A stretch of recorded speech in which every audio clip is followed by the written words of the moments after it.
우리 인사합니다. 할렐루야 샬롬 인사합니다. 할렐루야 샬롬 샬롬 샬롬 샬롬 샬롬. 하나님 사랑합니다. 여러분 주 안에서 사랑합니다. 예, 이것도 또한 다윗의 시가 아니라 고라 자손의 마스길 인도자를 따라 부른 노래. 전쟁이 크게 패하고 하나님 주무시지 마시고 깨서서 주무시지 않는다는 거 알면서도 너무너무 위급하고 너무 죽겠으니까 이렇게 하나님께 우리 기도할 때 예쁘게 기도해야 될 것 같아요.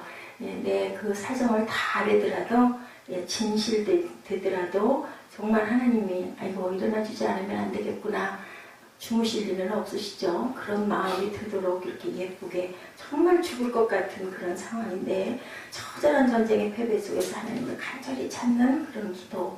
왜냐? 경험했기 때문에 하나님의 살아계심도 알고 하나님의 역사도 알고 죽을 것 같은 절대로 이길 수 없는 전쟁에서도 하나님께서 함께 하시면 승리했던 여러 가지 경험이 있었기 때문에 이렇게 기도합니다. 내가 아무리 하려고 해도 하나님께서 들어주지 않으면 안 된다는 것을 알고 있죠. 나는 내 활을 의지하지 아니할 것이라. 내 칼이 나를 구원하지 못하리라. 내 칼은 나를 절대로 구원할 수 없다. 내가 아무리 칼을 들고 있지만 하나님밖에 하실 분이 없다라는 거죠. 7절이죠. 오직 주께서 우리를 우리 원수들에게서 구원하시고 우리를 미워하는 자로 수치를 당하게 하셨다. 우리가 종일 하나님을 자랑하였다. 우리는 하나님의 이름에 영원히 감사하리라. 이때 특별한 죄가, 물론 우리 인간에게 모두 다 죄가 있지만 없는데도 불구하고 전쟁에 패한 그런 상황입니다. 하나님의 은혜를 많이 경험했으면 지금일지도 모르지만 은혜를 받을 만한 때 많이 받아야 우리가 정말 내가 마음에 시험에 들 수 있는 그런 상황에도 아니 절대 그렇지 않아, 하나님께서는 분명히 나를 알고 계시고 나는 이러한데 하나님께서 결과를 분명히 선으로 주실 거야 라는 것을 우리가 더 굳게 믿고 갈 수 있죠. 그리고 마지막에는 꼭 합력하여 선을 만드신다는 거 우리는 압니다. 우리는 시의 후반부 불러도 대답하지 않는 하나님을 향한 간절한 부르짖음, 주무시지 마시고 일어나시라고 하죠. 이제는 주께서 우리를 버려 욕을 당하게 하시고 우리 군대와 함께 나아가지 아니하시나이다. 하나님께서 나를 이렇게 놔두시네요. 하나님의 은혜가 멈춰버린 것 같은 그럴 때가 있습니다. 아무리 기도해도 왜 이렇게 되는 일마다 안 되기만 하고 잘 되는 일이 없을까? 정말 하나님 야속합니다. 우리도 그렇게 기도할 때가 있죠. 이 모든 일이 우리에게 임하였으나 우리가 주를 잊지 아니하며 주의 언약을 어기지 아니하였고, 하나님은 그런 것을 모르실 리가 없지 않습니까? 모든 것을 다 아시지 않습니까? 내가 감춘다고 하나님이 그것을 그렇게 속을 리가 없다라는 얘기를 고백하고 있습니다. 죄 없는 사람이 어디 있겠으나 하나님께서 진노할 그런 악한 죄는 없었는데 이스라엘 국가는 전쟁에서 크게 패배하고 있습니다. 현재 진행되는 상황에 대한 그 대해서 나는 정말 영문을 알 수가 없습니다. 23절이죠. 깨서서 어찌하여 주무시나이까? 일어나시고 우리를 영원히 버리지 마소서. 주무시지 않는다는 거 모를 리 없죠. 그렇지만 이렇게 기도합니다.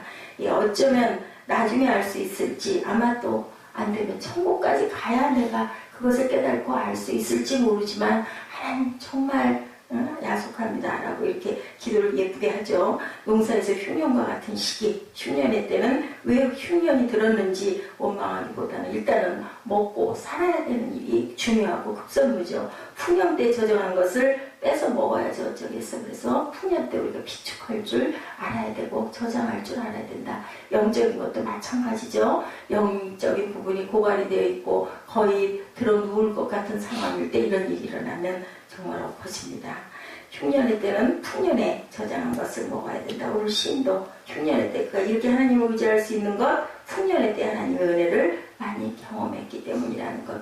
패배 속에도 기도하는 시인을 보면서 두 때 은혜가 풍년일 때가 있고 흉년일 때가 있다는 것을 우리가 생각해 봅니다. 살고 있는 삶 가운데 하나님이 함께 하시나, 어떤 면에 있어 인생은 세상에 그 승리와 실패가 절대로 중요하지 않은데 중요한 것은 그 안에 하나님께서 이렇게 함께 계시는지 함께 계시지 않은지, 어떤 사건을 통해서 아주 좋지 않은 상황 속에서도 내가 하나님을 가까이 느끼고 깨닫고 확인했는지, 그게 가장 중요하다. 44편은 어려운 환경에 처한 한 사람이 그 속에서 하나님을 찾는 내용, 이 43편도 그랬고 42편도 그렇죠. 그리고 스스로에게 고백하죠. 너는 하나님을 바라라. 그의 도우심을 바라라라고 얘기합니다. 왜요? 내가 연약하니까. 그렇게 해도 내가 내 스스로에게 고백함으로 내가 다시 결심하고 그래, 그렇지, 어떡하겠어요. 안 좋은 상황에 원망을 한다고 하나님을 바라지 않는다고 좋아질 리가 없어요. 그리고 확실하게 그걸 알죠. 아무리 미련한 사람이라도 어차피 이렇게 된 거 하나님이나 바라야 되지 않겠어요? 그래야 하나님께서 들어주시죠. 과거의 승리에 대한 고백 1절에서 8절, 현재의 아픔 9절에서 22절, 도움을 구하는 기도가 23절에서 26절로 이렇게 나뉘어 있습니다. 시를 통해 하나님으로 인하여 승리하고 하나님 안에서 아파하고 하나님을 바라보는 것을 함께 우리가 살펴보며 가는 저와 여러분 되시기 바랍니다. 하나님을 바라라. 시인의 나라인 이스라엘이 매우 어려운 상황에 처했어요. 주께서 우리를 잡아먹힐 양처럼 그들에게 넘겨주시고 여러 민족 중에 우리를 흩으셨나이다. 11절입니다. 살다 보면 어려움이 처할 때가 분명히 있습니다. 신앙인에게 어려움이 생기면 어떻게 해야 될까? 가장 먼저 우리가 하나님께 죄를 행하고 있지는 않은지를 생각해야 합니다. 시인도 생각해보죠. 그런데 그렇게 큰 아픔에 이를 정도로 어떤 큰 잘못이 생각나지가 않습니다. 이 모든 일이 우리에게 임하였으나 우리가 주를 잊지 아니하며 주의 언약을 어기지 아니하였나이다. 만약 그가 지은 죄가 생각났다면 이 죄에서 돌이키고 시인처럼 죄가 생각나지 않을 때 자신이 크게 죄를 행하지 않았다고 생각이 되면 어떤 사람은 하나님을 원망하지만 내가 죄가 없는데 왜 이런 일이 일어났냐고 원망하지만 원망할 일이 아니죠. 예, 내가 큰 죄가 없다고 생각하는 그것은 실제로는 죄가 없다는 것을 의미하는 것은 결코 아니라는 것입니다. 생각나지가 않는 거죠. 깨달아지지가 않는 것일 뿐입니다. 모든 사람은 어떤 경우에라도 왜냐하면 철저하게 죄인이기 때문에 생각나지 않을 뿐이지 없는 것은 아니라는 것 깨달아질 때까지 기도해야 됩니다. 깊이 들여다보면 얼마나 많은 죄가 우리 안에 있는지 깊이 기도하면 오래 기도하면 정말 간절하게 구하다 보면 내 상황에서 헤어나와야 할 그런 응답보다는 내가 잘못한 부분들이 분명히 있습니다.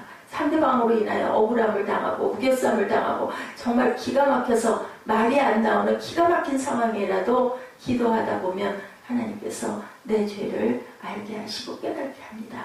상대방이 어떠하든 내가 내 죄를 하나님께 아뢰는 것이 가장 중요하죠.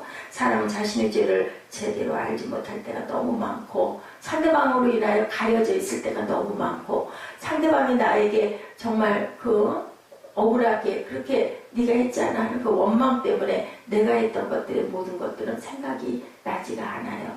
그것 때문이잖아 라고 하다 보면 그런데 우리의 죄가 더 크더라는 것을 우리는 깨닫게 됩니다. 하나님 때문에 이런 어려움에 처하게 되었다는 것은 다른 측면에 있어서는 맞죠. 왜 그럴까? 그러나 이제는 주께서 우리를 버려 욕을 당하게 하시고 우리 군대와 함께 나아가지 아니하시나. 하나님께서 나를 버렸기 때문에 우리가 욕을 당하고 군대가 앞으로 나아갈 수가 없습니다. 우리가 지고 있습니다. 패배하는 이유가 하나님께서 함께 하시지 않기 때문이라는 것. 하나님 때문에 어려움에 처했다는 것은 맞지만 무엇을 강구해야 될까? 왜 하나님께서 함께 하시기를 강구해야 되겠죠? 왜 하나님께서 나와 함께 하지 않는지를 깨달아야 됩니다. 우리의 아픔은 어디에서 왔을까? 죄에서 온다는 것을 우리가 알아야 됩니다. 아프지 않은 것은 하나님이 함께 하시기 때문이요. 낫지 않는 것은 하나님이 함께 하시지 않기 때문이라는 것. 하나님이 함께 하시지 않는 것, 하나님이 어떻게 하신 것이 아니라 하나님이 안 하신 것. 누가 우리를 도와주지 않는다고 원망할 이유가 없어요. 꼭 도와주라는 법은 없는 거죠. 길에 가다가 그 어려운 사람이 좀 도와주세요 할 때 우리가 100번이면 100번 다 도와주는지 그런 마음이 들고 내킬 때 도와주지 않습니까? 그 사람 상습적이야. 항상 저기서 저렇게 멀쩡해가지고 구걸을 하고 있어. 저 사람 버릇 고쳐주려면 내가 주지 않아야 돼. 이런 마음이 들 때도 있습니다. 또 아니면 그래도 나도 이런데 나보다 더 안 좋구나. 안타깝다. 저 사람 자립하고 일어나야 할 텐데 그러면서도 또 이렇게 좀 도와줄 때가 있죠. 그걸 가지고 왜 안 도와주고 그냥 가 하고 우리가 원망할 수는 없는 겁니다. 돈을 주지 않는 건 나쁜 것이 아니고 거지가 돈을 받을 자격이 있는 것이 아니에요. 아니라는 것을 우리는 압니다. 주라는 법이 어디 있어? 내가 너를 꼭 도와주라는 법이 어디 있어? 그죠? 배우자도 마찬가지예요. 그런데 그러죠. 어쩌면 당신이 나한테 그렇게 할 수가 있어. 근데 그것은 내 생각인 거죠. 자기의 관계로 이어질 뿐이다. 부부 사이에는 의리라고 해야 될까요? 사랑하니까 네가 좀 해줄 수 있잖아. 사랑하니까 세상에서 당신이 그래도 가장 내가 어렵고 힘들 때 나를 도와야 되는 거 맞잖아. 이렇게 얘기를 하지만 그 사람의 상황, 그 사람과 나와의 관계에 따라서 더 절실하게 도와줄 때가 있고 아프다고 할 때도 마찬가지로 아이고 어떻게 그렇게 아파서 하고 와서 걱정해주고 안쓰러워해주는가 하면은 그냥 뭐 병원 가면 되지. 그냥 그렇게 하고 무심할 때 우리 상처받습니다. 내가 이렇게 아프다는데도 어떻게 그럴 수가 있어. 그런데 그 사람이 나와의 관계가 지금 어떠한가 항상 우리는 생각해 봐야 되죠. 하나님도 마찬가지입니다. 하나님을 바라보아야 할 때 사람들은 하나님을 바라보지 않고 오히려 원망하는 것. 원망한다고 좋아질 일 아무것도 없어요. 원망하면 나만 더 상할 뿐입니다. 원망하면 내 속에 화와 울분만 더 끌어올릴 뿐이라는 것을 우리는 압니다. 그러면서도 그 화를 견디지 못해서 원망하고 불평하고 미워하고 저주까지 하지요. 저주까지 상대방에게. 그러면 안 된다 그래요. 네가 그렇게 악하게 입에서 더러운 말, 나쁜 말 쏟아내면 결국은 내 속에 화가 차고 내가 사탄에게 넘어간다는 것을 너무 잘 알면서도 좋아질 일 아무것도 없으면서도 우리는 그것을 참지 못합니다. 하나님을 기억해야 합니다. 하나님이 영이시죠. 우리 여관으로 보이는 분이 아니십니다. 영이신 그분은 우리가 믿음이 충만할 때는 더욱더 보이는 것 같다가도 영적이지 못하면 보이지 않지요. 어떤 때는 보이는 세상에 그 어떤 것보다 충만하게 세상 모든 곳에 계시고 그리고 우리 안에 계시는 것 같다고 느끼다가도 어느 순간 어느 곳에도 어디에도 아무도 nobody죠. anything nothing입니다. 안 계시다는 것을 우리가 허전해합니다. 외로워합니다. 하나님 내가 이렇게 간구하고 기도하는데도 하나님 내 안에 계시지요. 주무시지 말고 일어나세요 할 때가 우리도 있습니다. 믿음으로 한 하나님을 볼 수 있기 때문에 믿음이 약할 때 하나님을 보는 것과 같은 느낌이 더욱더 필요한데 실상은 하나님을 더 가까이 모시지를 못한다. 왜? 내 마음에 여유 없습니다. 하나님을 원망하고 불평하고 분노하고 그죠? 내가 이렇게까지 하나님께 했는데 막 이렇게 되죠. 나는 그래도 이랬는데 이러다 보면 하나님을 우리가 느낄 수가 없죠. 어떻게 해야 될까? 시인하는 방법 우리가 배울 필요가 있습니다. 우리의 마음은 하나님을 느낄 수가 있고 항상 느끼는 것이 아니고 우리는 마음만 의지해서는 안 된다. 마음으로 느끼지 못할 때 믿음으로 보아야 된다. 기억해 봐야 된다. 하나님이 내게 베푸신 그 사랑과 은총과 은혜를 다시 우리가 반추해 봐야 되겠죠. 이스라엘 백성들이 출애굽을 하고 가나안을 점령한 것은 어떤 것보다 확실한 사건, 수많은 사람들이 실제적이고 능동적임의 역사하는 힘을 경험한 사건입니다. 시인은 하나님을 느끼지 못하자 과거에 그의 믿음의 조상들을 인도하신 하나님을 의지하며 기도하며 찬양하는 모습입니다. 하나님이 주께서 우리 조상들의 날 곧 옛날에 행하신 일을 그들이 우리에게 일러주매 우리가 우리 귀로 들었나이다. 내가 직접 경험하지는 못했지만 우리 조상들이 얘기하는 것을 내가 직접 들었나이다. 들은 것을 마음으로 확실히 알아야 되고 그리고 그것을 믿어야 됩니다. 그리고 그 믿음으로 하나님을 바라볼 수 있어야 되겠죠. 자신의 경험도 마찬가지죠. 자신의 과거의 하나님의 은혜를 강하게 경험할 때가 있었을 것. 그 있었던 그 기억을 우리가 떠올리고 절대로 성령을 우리가 받고 깨달은 사람은 돌아가다가도 다시 돌이키죠. 절대로 그냥 갈 수가 없습니다. 살아계신 하나님을 느낀 사람은 일어나 우리를 도우소서 주의 인자하심으로 말미암아 우리를 구원하소서. 지금은 아픔 가운데 있어도 주의 인자하심으로 인하여 간구하는 자에게 은혜 베푸실 것을 우리는 믿습니다. 주의 인자하심으로 말미암아 인자하시기 때문에 그렇지 않으면 우리를 도와주시거나 우리를 바라보실 이유가 없는데 주께서는 항상 자녀를 생각하시고 그래도 또 바라보시는 하나님의 은혜로 우리가 일어날 수가 있습니다. 우리의 희망은 어디에? 오직 그리스도 안에만 있다는 것. 주의 이름으로 인하여 우리는 구원을 얻을 수 있습니다. 주의 이름을 부르는 자는 구원함을 얻으리라. 그렇죠? 할렐루야, 할렐루야. 나도 이겼네. 할렐루야, 할렐루야. 우리 모두 이겼네. 나 혼자가 아니라 우리 모두 주의 이름을 부르는 우리 모두는 어떠한 상황에도 넘어져도 아주 엎드러지지 않는다. 시편 기자가 고백한 그 고백이 저와 여러분의 고백입니다. 네, 우리가 복과 재앙은 때로는 종이 한 장의 차이라는 것. 우리가 그곳에서 그리스도의 이름을 보면 재앙도 복이 된다는 것을 아시죠? 예, 그 상황 아무것도 변한 게 없지만 하나님을 만나고 나면, 하나님을 느끼고 하나님을 깨닫고 나면 우리는 그냥 모든 것들 아무것도 상관없어집니다. 막 춤이 나오죠. 예, 기쁨이 막 넘치죠. 얼굴이 환하게 미소가 핍니다. 그렇게 되다 보면 어떠한 역경도 우리는 극복할 수가 있는 힘을 주시죠. 절대로 그것 자체를 없애버려 주시는 것이 아니고 우리가 그 언덕을, 우리가 그 재난 속에서, 우리 그 고난 속에서 다시 일어날 힘을 주신다는 것.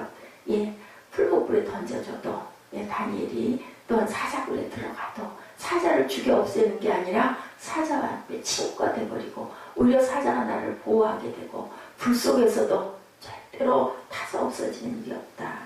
오직 그리스도의 이름을 보는 것이 중요하다. 그리스도의 도우심이 없이 그리스도의 이름을 부르지 않는 어리석은 자가 되지 않도록 그렇게 한다고 그 상황에서 빠져나올 수 있는 어떤 방법은 아무것도 없어요. 적을 만들어가지고 해결되는 일은 없더라고요. 그래서 우리가 원수를 사랑하고 그를 용서하고 그를 오히려 보듬고 섬길 줄 알 때 관계가 좋아지면 모든 장애가, 모든 분노들이 쓰러지고 화해의 악수를 하게 되죠. 간절히 더 간절히 하나님을 찾고 구하고 주님의 그 섬김, 그 사랑, 그 긍휼을 배워 우리들도 실천하는 저와 여러분, 이 상황으로 이렇게 되면 우리 믿음이 커지고 하나님이 내 우편에 계시고 내게 그늘이 되시고 내게 방패가 되시고 나의 반석이 되심을 우리는 압니다. 아멘, 아멘, 아멘으로 오늘 아침 이 새벽 다시 일어나시는, 아픔이 회복되시는, 그리고 다시 걷는 그러한 저와 여러분의 믿음의 걸음들이 되시기를 주님의 이름으로 축복합니다. 어려움 중에도 하나님을 찾는 것, 그것이 가장 중요한 결과고 그것이 승리하는 열쇠라는 것 다시 한번 저와 여러분 다짐하고 고백하고 마음판에 새기십시다. 하나님의 이름을 발견하고 울어도 하나님의 이름으로, 승리의 기쁨도 주의 이름으로, 주의 영광으로 그렇게 일어나시는 저와 여러분들, 아파해도 하나님의 이름으로 아파하고 하나님의 이름을 찾고 하나님의 이름으로 하면 그렇게 된다는 것을 알죠. 그리고 연약할 때 내 자신에게 내 스스로 부르짖어 이렇게 고백합니다. 주의 이름을 부르는 자는 구원함을 얻을 것이다.